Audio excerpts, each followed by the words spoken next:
अस्सलाम वालेकुम, welcome to the Third Empire podcast. आज हम डिस्कस करेंगे पाकिस्तान का recently announced world T20 squad और मेरे उस पर क्या, what are my thoughts on the squad, what do I think कि इसकी स्ट्रेंथ्स क्या हैं, वीकनेसेस क्या हैं, और थोड़ा सा हम चीफ सिलेक्टर को भी रेफरेंस करेंगे, उन्होंने रीजंस क्या दिए हैं इस स्क्वाड को सिलेक्ट करने के।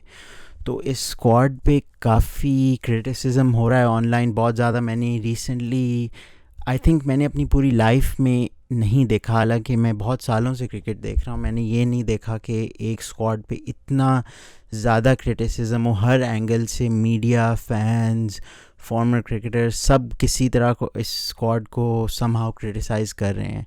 तो आई थिंक हमें फिर भी न्यूट्रल होना चाहिए और देखना चाहिए कि इस स्क्वाड में ये रीज़न क्या है कि इस स्क्वाड पे इतनी तनकीद हो रही है।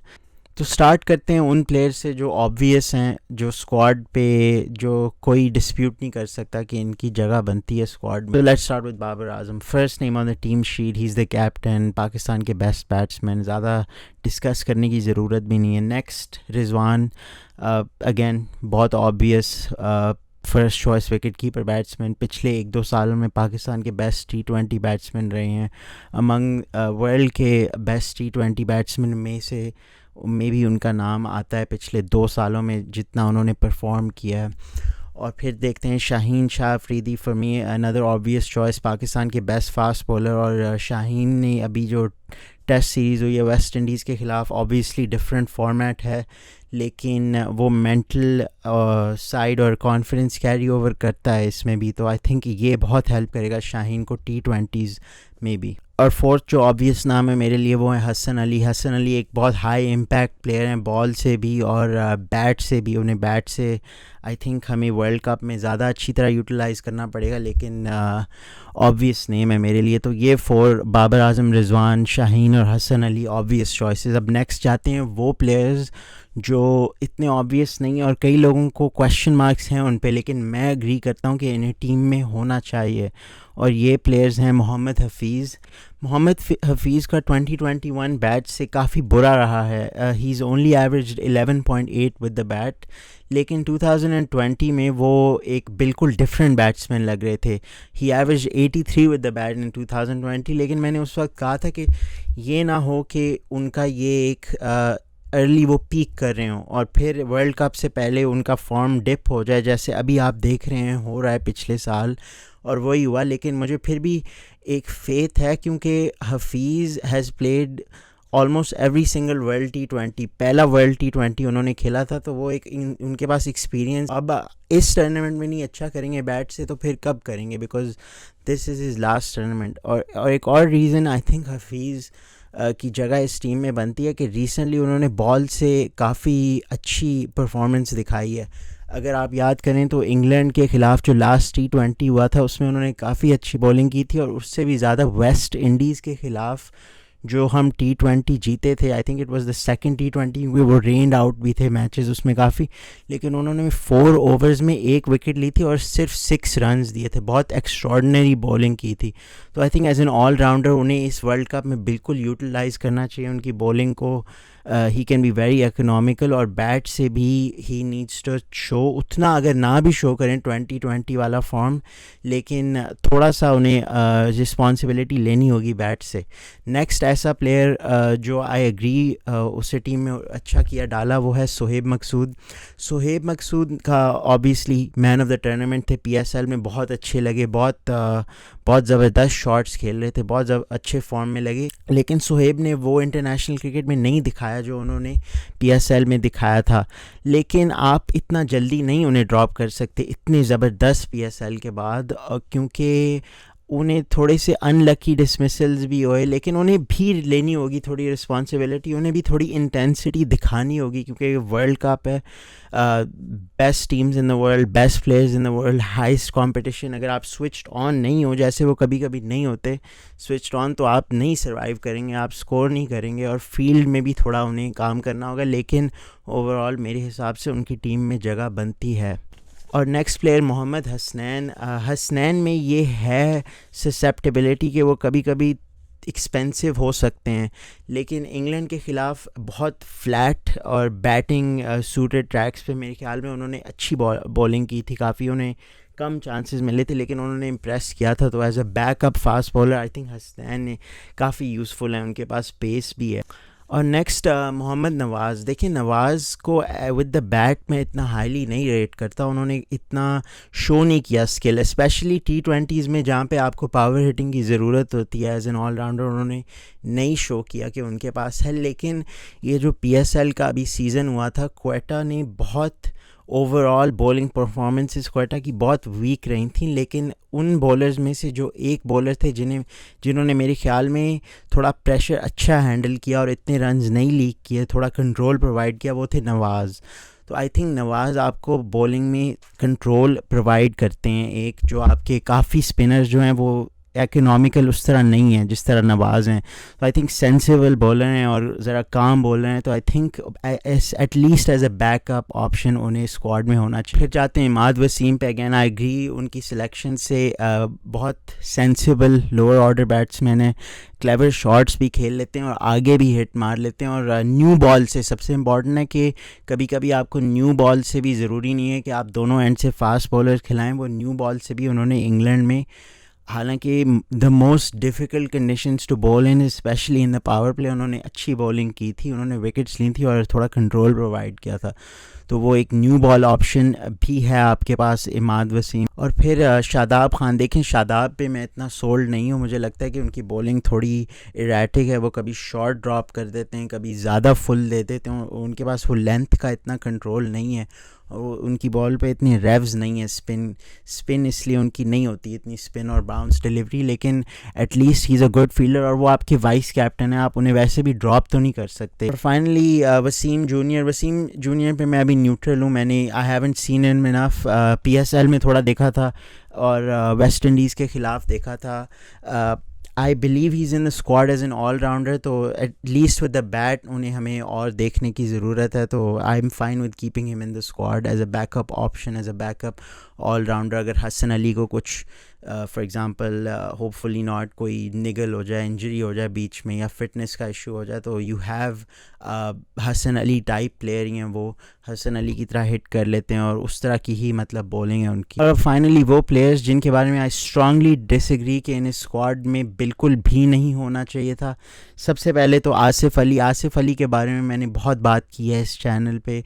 आसिफ अली, देखें चीफ सिलेक्टर ने कहा है कि Asif Ali is considered one of the best batsman and match winners in Pakistan. अब आप मुझे बताएं कि उन्होंने पाकिस्तान के लिए, PSL की बात नहीं करा, पाकिस्तान के लिए उन्होंने 29 T20s खेले, 29 T20s इज़ अ लॉट। उन्होंने कौन सी ऐसी बड़ी गेम पाकिस्तान को बैट से जितवाई है? He averages 16 with the bat in 29 games और उनकी स्ट्राइक रेट सिर्फ 120 है। आप कहेंगे 120 तो इतनी बुरी नहीं है स्ट्राइक रेट, लेकिन he suppose to be an explosive heater.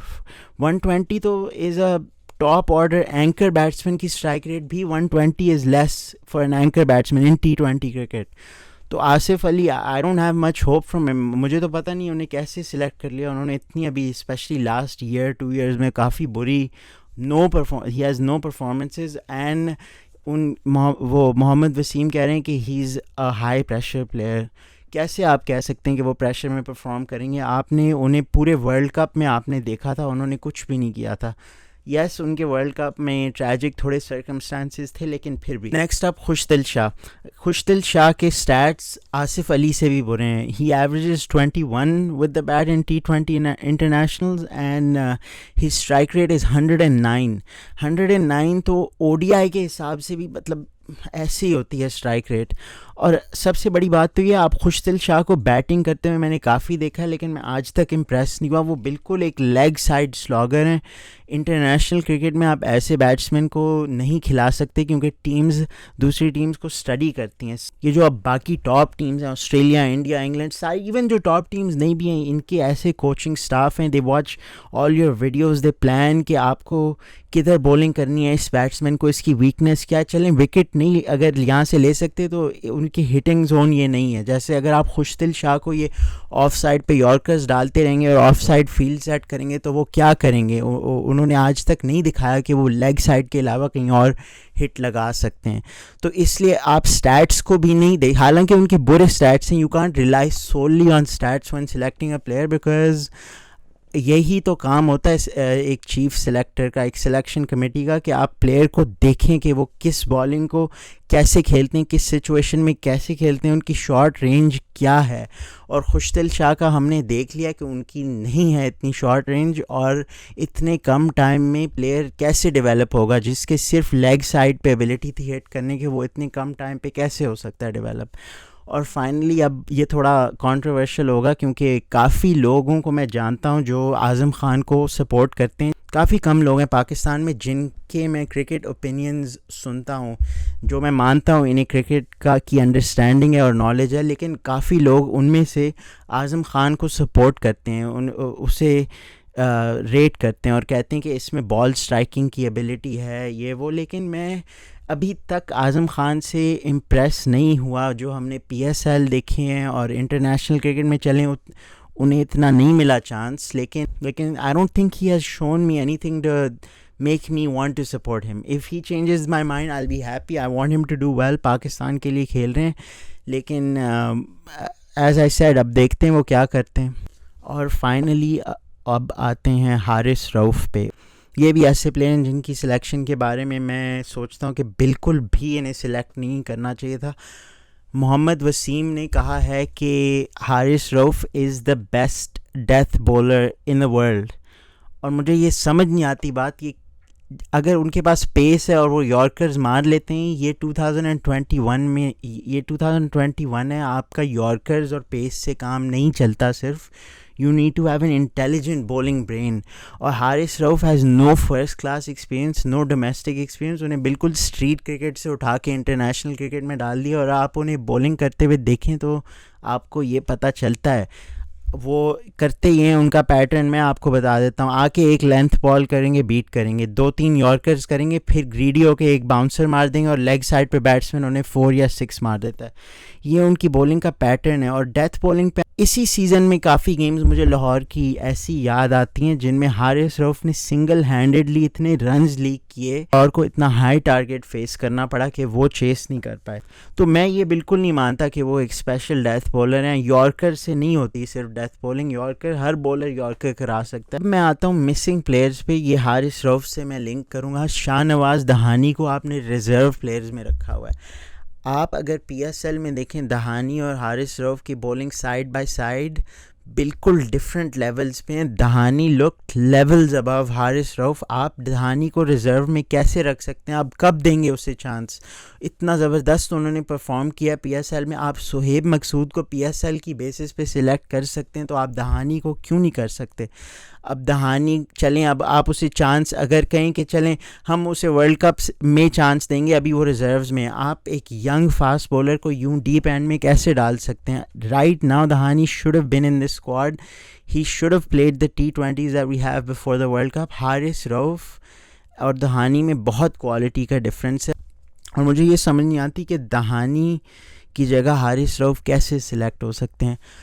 और एक और बात मैं करना चाहता हूँ, ये चीफ सिलेक्टर ने कहा था कि इस स्क्वाड में आपको हाई इम्पैक्ट प्लेयर्स नज़र आएंगे जो स्टेटिस्टिकली शायद इतने स्ट्रॉन्ग नहीं है, लेकिन उनका इम्पैक्ट बहुत ज़्यादा है। तो अब मैं डिफ़ाइन जल्दी से करना चाहता हूँ, इम्पैक्ट का क्या मतलब होता है। मेरे हिसाब से इम्पैक्ट प्लेयर्स वो प्लेयर्स होते हैं जो चलें 1-2-3 गेम्स में फ़ेल हो गए, लेकिन जब वो रन्स करते हैं, जब वो विकेट्स लेते हैं, जब वो परफॉर्म करते हैं, तो आपकी टीम, उनकी टीम जीत जाती है। That's what you call N impact player. अब आप मुझे बताएं कि इस स्क्वाड में आपको कितनी रियल इम्पैक्ट प्लेयर्स नज़र आ रहे हैं। Is Haris Rauf an impact player? Single handedly games जिताते हैं, वो तो ऑपोजिट है इम्पैक्ट प्लेयर के, वो तो गेम्स हरवाते हैं। आसिफ अली कहते हैं इम्पैक्ट प्लेयर है। किस तरह? अभी मैंने एक्सप्लेन किया था किस तरह इम्पैक्ट प्लेयर है। उन्होंने कौन सी गेम्स पाकिस्तान को जितवाई हैं। सेम विद खुशदिल शाह, कौन सी गेम्स उन्होंने जितवाई हैं अभी तक? ये बिल्कुल इस स्क्वाड में तो एब्सेंस है इम्पैक्ट प्लेयर्स का। एक आपके इम्पैक्ट प्लेयर मैं रेट करता हूँ पाकिस्तान में, Fakhar Zaman, proper impact player, match winner. If he stays at the crease, he usually scores enough runs at a high enough pace कि वो आपको पूरा मैच जितवाते हैं। फ़खर ज़मान को मैं बहुत हाईली इस हिसाब से रेट करता हूँ। वो इनकन्सिस्टेंट हैं लेकिन उनमें गुड बॉलिंग लाइनअप्स, ये भी आप देखें, गुड बॉलिंग लाइनअप स्ट्रेस करना बहुत ज़रूरी है। वो अच्छे बॉलिंग अटैक्स को टेयर अपार्ट कर सकते हैं अपने डे पे। थोड़ी उनकी अगर लक हो जाए, ऑब्वियसली उनकी भी टेक्निक में थोड़ी डिफिशेंसीज हैं, लेकिन he is that type of player मेरे हिसाब से। तो आप इम्पैक्ट प्लेयर्स की बेसिस पे सिलेक्ट करके ये कैसे कर सकते हैं कि आप फ़खर को लीव आउट कर दें अगर आपकी रीजनिंग इम्पैक्ट प्लेयर्स है, because Fakhar is the biggest impact player with the bat in Pakistan in my opinion. अब स्ट्रेंथ्स और वीकनेसेस जल्दी से देखते हैं स्क्वाड की। स्ट्रेंथ्स क्या है? Top order, I think Babar Rizwan decent top order. एक बात मैं कहना चाहूँगा लेकिन कि बाबर और रिजवान दोनों एंकर नहीं कर सकते T20 क्रिकेट में, चाहे जितना वीक हो आपका मिडल ऑर्डर। अगर आप सिर्फ 140 150 स्कोर करें अच्छी टीम्स के अगेंस्ट तो आप कभी भी नहीं डिफेंड करेंगे वर्ल्ड कप में।